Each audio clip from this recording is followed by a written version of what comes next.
পদ্ধতিতে। এক্ষেত্রে প্রথমে সড়কের অর্ধেক অংশ খনন করে কাজ শুরু হবে। কিছুদিনের মধ্যেই খোঁড়া অংশটি ঢেকে দেওয়া হবে স্টিলের পাত দিয়ে। এই পাতের উপর দিয়ে 40 টন পর্যন্ত ওজনের যানবাহন চলাচল করতে পারবে।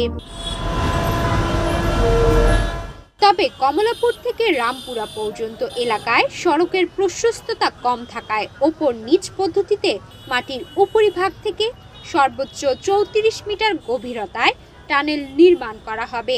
এছাড়া কুড়িল থেকে পূর্বাচল টার্মিনাল পর্যন্ত উড়াল অংশের উচ্চতা রোড লেভেল থেকে রেল লেভেলের উচ্চতা 14.1 মিটার থেকে 18.3 মিটার রাখা হয়েছে। ম্যাস র্যাপিড এমআরটি লাইন 1 এর কাজ 2023 সালের ফেব্রুয়ারি মাসে আনুষ্ঠানিকভাবে শুরু হয়। 52,561 কোটি টাকার এই প্রকল্পটির বাস্তবায়নকারী সংস্থা